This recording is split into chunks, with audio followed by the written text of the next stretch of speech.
CapricornConnect. People, potential, technology.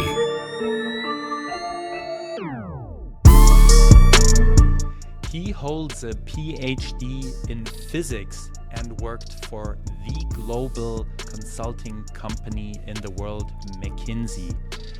He has built a team of 50 consultants, and now Lucas de Croo de Jongh invests in startup and scale-up companies where he applies his experience and his knowledge as a venture capitalist and business angel. Lucas, thank you so much for being on the podcast. Thank you for being here. Well, thanks for having me.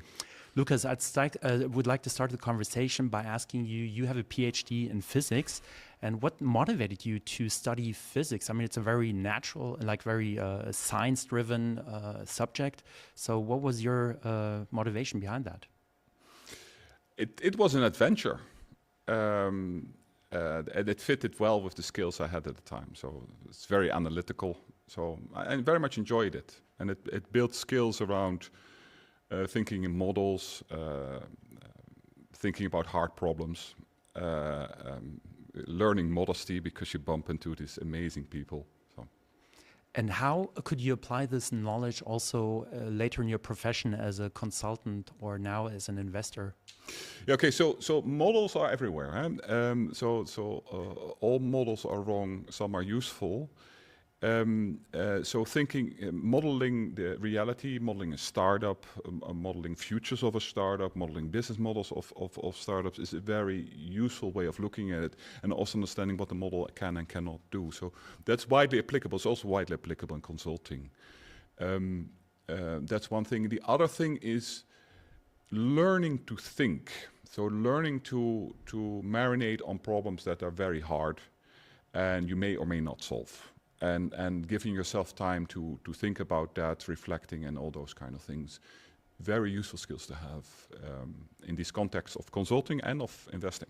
So it's about modeling, applying, solving solutions or solving problems and finding solutions for problems.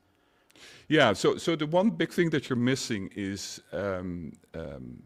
understanding people. That's not what you learn as a physicist. But for the rest, it's pretty correct, yeah. Mm-hmm. Yeah.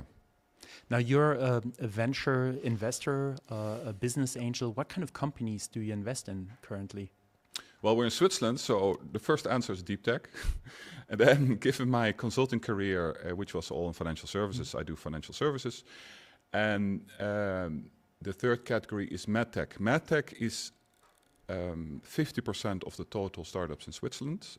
But I don't have the background, so I always have to be a writer who talks about risk, here comes the models, or talk about financials, but I need somebody in my due diligence team who understands medtech. Mm-hmm. Otherwise, there's no go. So medtech, financial services, that's your deep main tech. Background, deep tech as well. Yeah. With your 20 years of experience in the consulting business, how did that benefit you also in the investment process? What I see when I talk to startups, what helps them most, so that's, I think, a straight answer to your question, is first, very basic productivity techniques. How do you build a relationship with a corporate? How do you project manage things? How do you manage stakeholders? How do you come to solutions for problems? So really the consulting skill nowadays has been transferred to the startup skill. The difference is that they never got training where consultants got. That's one thing. The other thing is when I became partner, I found myself in a situation that you have several teams at the same time. And you will need to guide them at times. Often they're just very smart, very capable, and they can do it themselves. But at times you have to guide them. So what is your role? How do you influence them? How do you get them to take the right decisions? How do you don't overrule their decisions? But you get to the right decisions with them when you're not 100% in the team, in the project. And that skill is highly relevant for startups because you, as an investor, you speak with these founders and they brief it every single day, 7 days a week. It's a very intense undertaking. And you come in and you say, well, I don't know. And then you have to be very careful to get the right level of traction. You don't want to get too low traction, that they say, well, I'm going to do something else. You don't want to get too high traction. Oh, gee, Lucas said that, so I have to. So that is a very useful skill to have. So it's about communication and leadership. Is that correct? I suppose so, you can call it like that. Leadership is a tricky one. It is leadership in the sense of enabling people to take decisions. Once you move in, you have to follow the process of the decision. You cannot say, well, I just insert that and I move on. No, you have to stay in there. But you have to be very careful in forcing the decision, because in normal situations, the founder have a far better understanding. So you sort of, instead of giving them fish, you're giving them a net to fish with. So you're not playing, I'm the big leader, look at me, I'm great. No, you're sort of the one that is facilitating the founders to make the right decision. And you have to have the checks and balances, and you have to have the trust that they will make the right decision. Do founders also ask you for advice proactively? Oh, yes. Oh. Sometimes too much, yeah. Can you name an example, for example? Yeah, I'm not going to name the companies, but I can give you the context. So I have a very tangible one in mind. There is an early stage startup who's doing something which is utterly amazing.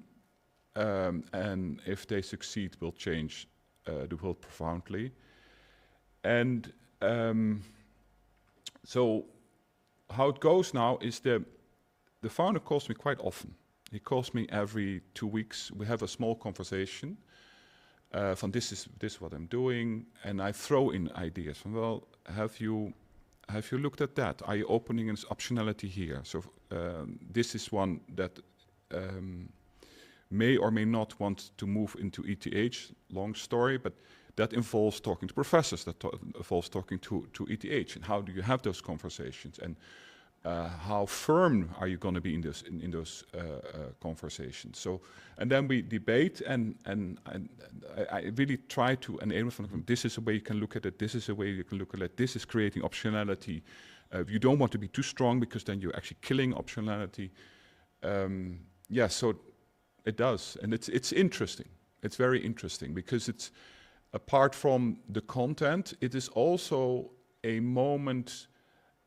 That you partner, that you meet people, that you work on something that you're both, to an extent, good at, and it's beautiful to see somebody in his center and to keep him in his center of finding solutions to problems. So it's a fruitful partnership, Yes. A fruitful debate where so. you both benefit also. Yeah. Yeah. What do you think makes a good founder? Are there certain traits you are looking for when you invest? Yeah, so first, what makes a successful person, huh? So just setting the base. I'm a consultant. I was a consultant. You want somebody who's smart, who has social skills, so IQ and EQ, which is rare to have both. Then you want somebody with energy. Then you want somebody who can be stubborn and has grit, but also has the flexibility to at a certain stage change ways. If you look at many founders, if not most of the founders, given the context, given Switzerland and the Hochschule, you find people who are smart, who have energy, who have grit. So you're more looking for the EQ, the social skills, and you're looking for the flexibility. And that basically means you need to look for somebody who's mature beyond its years. So somebody who can handle conflict, not because he learned to handle, or she learned to handle conflict, but it's innate. That they have an understanding of self, they have an understanding of others, and they have a relativity on perspective. They can understand that others have other perspective. You want somebody who's able to gather people they consider better than themselves around them. That requires maturity. It could be ego, that they don't want that. It could be insecurity. It could be a perspective on life in which they think it's their role to lead and the rest has to follow. But as you also, and I'm a bit older now, over time you start to realize that's not how life works. And that's particularly in an environment where there are so many unknowns. It is important to have a team around you and to be able to nurture that team around you of very different people, very different skills. So that's what I'm looking for in founders, the maturity. So maturity is important, and to willingness to nurture a diverse team. Yeah, yeah. So the opposite. What am I not looking for? What's when I step back is a know-all.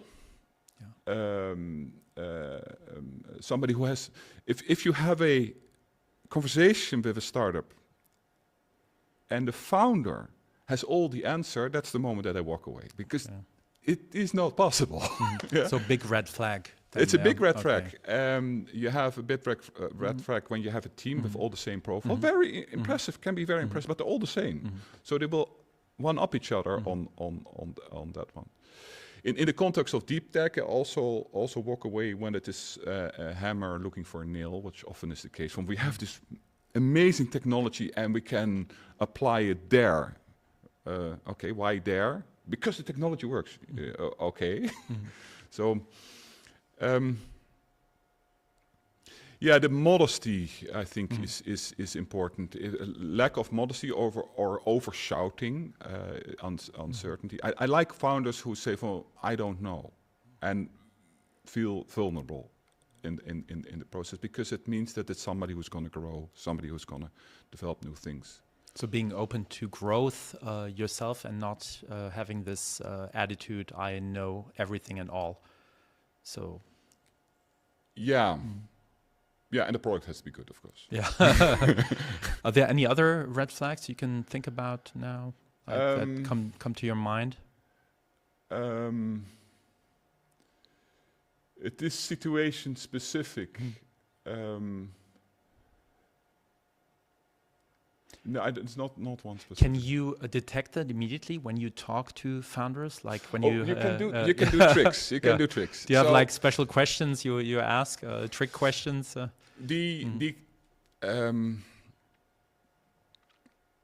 You pick up the baseline very quickly in conversation with founder, because if you have in a conversation in which they at times hesitate, you're sort of having the good stuff.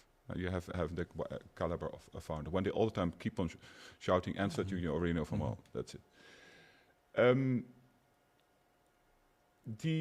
You can create a conflict. And so let me give an example.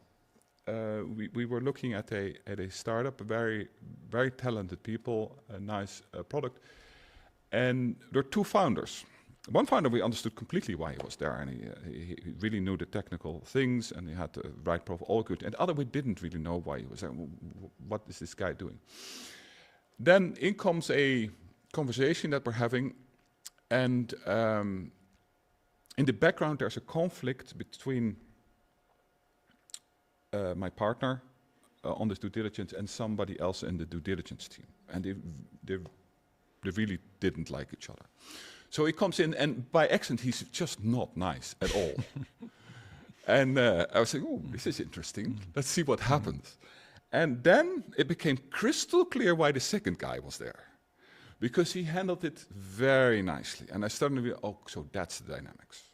So the one that we all the time were talking on to before, he knows his stuff, he's a bit square, which was a concern that we had. And here comes the other skill set. Here comes the one who can handle conflict, who can enroll people into their world and such. So conflict is the classic. Create a conflict. And then see how the person... see how it pans out. Yeah, how it pans and out. Conflict is good also because it creates a deeper level of trust.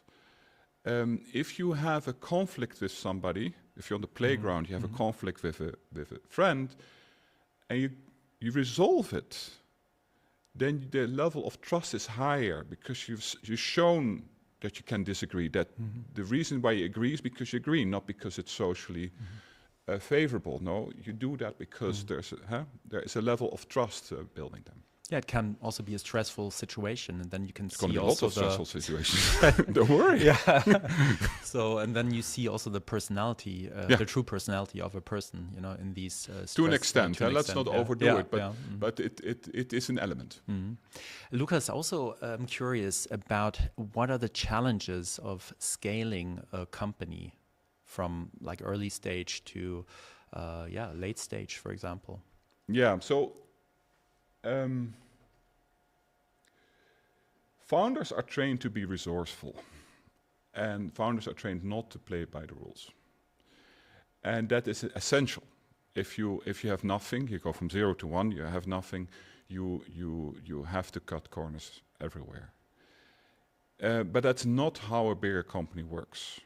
A bigger company is about governance, about delegating, about managing managers, about making a machine. Let me give an example. If you look at early stage startups, then they tell about their first sales. We sold this and great, and the customer likes us. Typically, what the customer likes is the founder, not the product. He's buying the founder, not the product. And the founder is amazing, most likely. And as you grow, you have to have decent, not exceptional salespeople to do that, to sell to companies. And they will go by the book. They will not cut this corner. They will not just redefine the product because it seems that is what the client wants. So you really have to start thinking in delegation. Okay, I give you this chunk, and you report back on the other things you hear from the clients, and then I may give that to somebody else. So that whole structure, managing all those kind of things is much more important. At the same time, you will, if you start to pull in people from a SME or corporate world, you have to grow them as founder into more loose, less of this rigid structure that exists in those companies. For good reasons they exist, but in a scale-up, you're still gonna be making odd turns. So you have to grow them, and that's a skill, and that founders not by definition have to grow people. And the final one is you're going to go international because Switzerland is a small place, and you're most likely going to the US. So you find yourself suddenly having a business that is probably the core is still in Switzerland. So the development, the IT, etc., is all in Switzerland, and then you have this wide place with a different culture that you don't understand, and they're all nice, but you don't understand why you can't get traction with these people. So you have a very different culture in a different time zone, and that is very hard to manage across such a divide. So developing in Switzerland, then scaling into a big Typically market US, like the US. Let's call it US. is quite a step up. Yeah, so there's also kind of support. The Inno-Swiss do their best, and there's people like me, and there's VCs with networks and all that. But it still is hard. It's still hard. There's a reason why they're doing their best to resolve one of the big problems. Talking about resourcefulness, you just mentioned that word. Yeah. What are the challenges of finding a good talent also in the market when you have run a scale-up or early stage startup which doesn't have a big name like Google and Apple and cannot pay the big salaries? Yeah.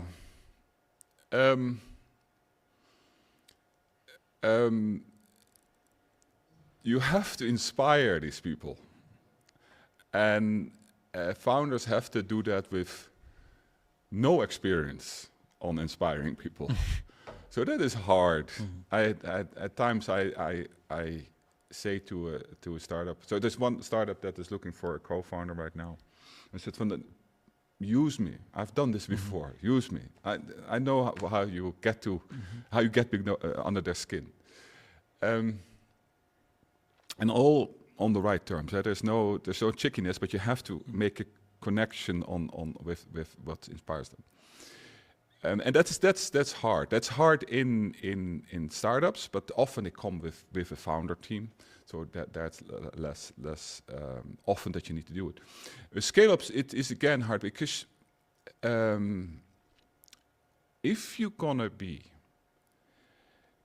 in a scale-up in the management team, that's a red pill, blue pill moment. You become incompatible with corporate life. And they as a founder, if you're hired into that. okay. A founder is completely out there. Okay. No way. They already can't get back in because they always want unemployable, to basically. because they always want to work on the big problems, and they always just let go of the small problems where their boss has delegated that to them. That's but it's also for scale-ups, it is a problem in that they saying something goodbye to something, and so you have to manage that carefully from the startup side, that you de-risk it for them.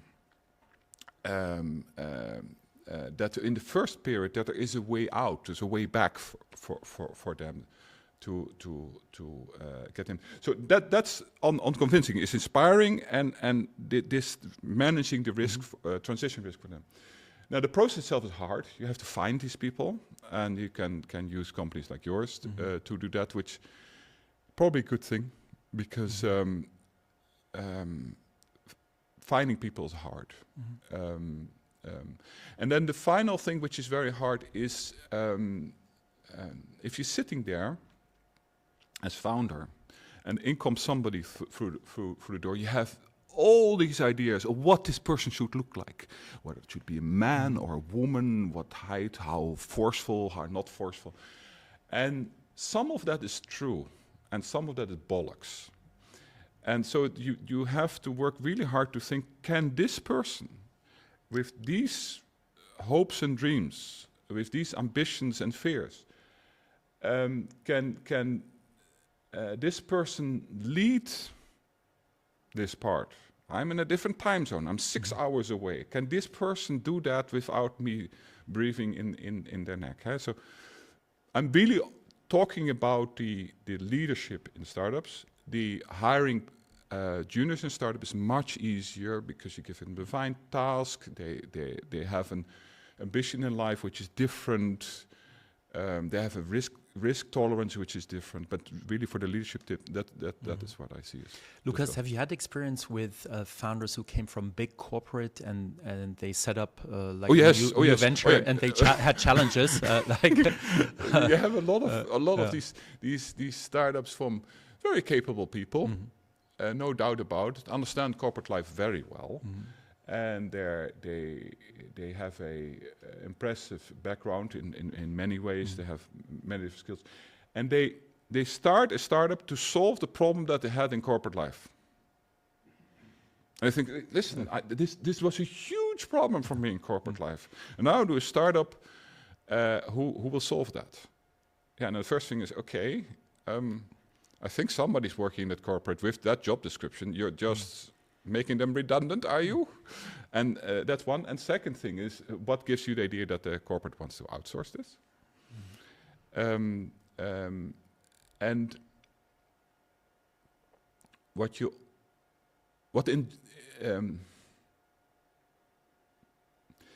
this is not someone from corporate life, but it's the same problem.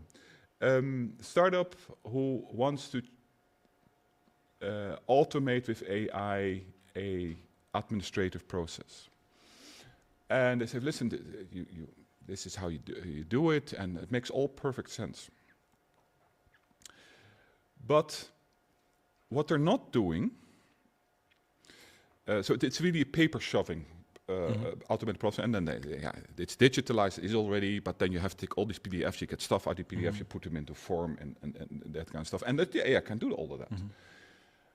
But what they forgot to do is to say, wait a minute, if I apply AI not to this process but to this business, the business changes. So they're trying to solve a small problem, whether they should just solve a much bigger problem And as a, by the way, you also solve that problem. And you see that a lot with corporates that they say, no, I solved this problem. This is the problem. Instead of reimagining the whole thing, we're doing a lot of reimagining now with AI. From a lot of processes are just not necessary anymore. A lot of parts of business will just disappear. And they say, no, we can automate this little process. Yeah, well, how about automating the whole department? How about automating the whole part of the business with AI? So it's obviously think a little too small. Yeah. Okay, they don't think in terms of big picture. You would. Yeah, is but that how you would, it's hard. Huh? Yeah. So you want traction, which solving a small problem helps to get traction. On the other hand, why would they go with you if you're just solving that problem? There's tons of people who can solve that problem, and they can look at you, say, "Oh," and say to the junior, "Could you just do that for us, please?" So you also have the other thing, which shows them that you can redefine the business. Other example, startups, funny enough, in the same sector, who got that right. They said, well, we can automate this process. It's by the way, financial service. We can automate this process in financial services, but if we do that, we basically transforming your business because we can also become an exchange for you, where you can see more of these documents. Nicely organized through that process, and then the whole business changes. So they did that very well. Interesting. Lucas, I also have some final personal questions, so Okay. our viewers also get to know you a little bit, Okay. if you don't mind. What kind of superpower would you like to possess if it was your wish and you had this wish? My wish for a superpower. Yeah, what I'm would too be- modest for that. I can't tell you what could be my superpower. Yeah, And superpower is in the eye of the beholder. Huh? It's what the value is that you contribute to other people. If I look at startups, the value that they appreciate is the ability to contemplate on difficult problems, and that I guide them and help them grow. Be it on topics, on marketing skills or something like that, or be it on interpersonal skills from, hey, I observed you were doing the following, what were you trying to achieve, etc., etc.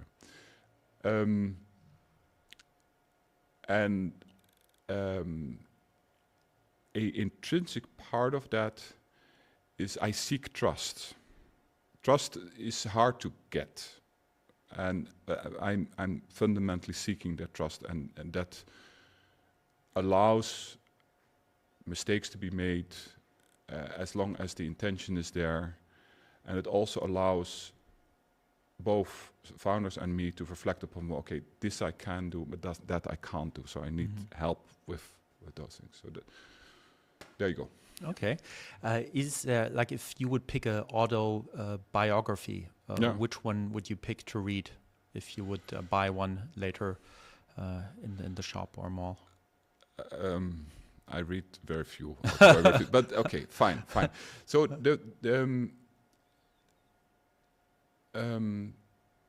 before I answer, I'm going to reflect upon your question, yeah, because this is in the line of the superpowers, super people, who is super, yeah, and there is a belief in society that a single person can be a super something, super manager, super leader, whatever. The world I come from, that is hardly ever the case. If I look in consulting, where they cultivate teamwork, if I look in startups, if I look in science, there is the human need for the super person, but there is a deep understanding that's actually the team who does it.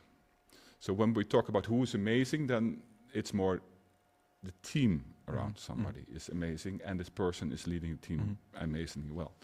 So what I find one of the most interesting people, recent history, this is highly controversial, is Deng Xiaoping. because he lifted hundreds of millions out of poverty by stepping over his own ideology, by being pragmatic, by getting things done. He was not nice. He was a dictator, which is a bad thing. You have this whole thing about what's a good dictator and what's a bad dictator. It's about minimum cruelty, all those kind of framework, and that's true. I don't think he was minimal cruel. I think he was cruel. So he could have been less cruel and achieved the thing which make him a morally right person. So I think he was not completely morally right. But the ability to do the thing that actually lifts so many people out of poverty, develops a whole nation, I find that highly inspiring. And fundamentally, I'm a Democrat. Fundamentally, I believe in democracy. I think it is the best state form. So I think the burden is on us to formulate an answer against these dictatorships like China, who was massively successful at this moment in time, in a democratic context. And that requires people growing up and not looking for simple solutions to difficult problems. Yeah, China had an impressive journey. Yeah. So also I have a question. Do you have like a mission statement, sort of a slogan, a motto you live by? I'm very Protestant in that respect. It's leave the place better than you found it. Yeah, that's a good one. That's a good one. And final question, Lucas. AI, I mean, has a huge impact on our lives. How will AI change your life in 2 years? Well, I'm comfortable. So it's okay. AI will do a lot of process automations across the board, and that is very predictable. That will happen. It will also reimagine industries and such. That is pretty predictable that will happen, and we will all use it. What it's we're talking about global leadership. This one is missing. AI will lead to a very large displacement of labor, and if you just read the news right now about graduates trying to find a job, it's happening already. Wow. So all the entry-level jobs, what did they do? They basically did organizing tables, organizing text, organizing things, and AI can do that well. So you see this entrance into the workforce is being cut off. So this is happening in real time. And that is very concerning, because to maintain a society in which people can live lives worth living, they need to have a source of income.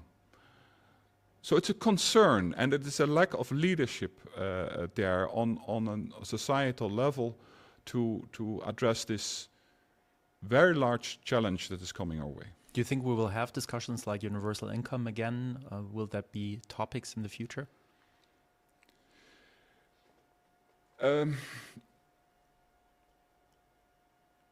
It's almost a yes/no question, huh? We Yeah, will have yeah. universal income. It is. You can call it different things. You can call it a period which is financed so that you can re-educate yourself. It can be a little skew in medical cost away from the poorer people. So there's many ways. The difficulty, of course, is that it is to a large extent an experiment, and everybody's afraid for the reduction in incentive to work. The few experiments that have been done do not show that show that people are basically just happier, and they still thrive to get work, because it's especially if you look at the more Northern European Protestant culture, in which work is a cornerstone for a lot of people. They will try to have that. And I think there's just too little experiments. There have to be more experiments with how can you do it? Because the problem is coming. We know that it's coming. Yeah. Well, remains to be seen. Yeah. Lucas de Croo de Jongh, venture capitalist, business angel, thank you so much for being here. It was a true pleasure. I'm looking forward to our next conversation. Likewise. Thank you. Cheers. Yes. Capricorn Connect. People, potential, technology.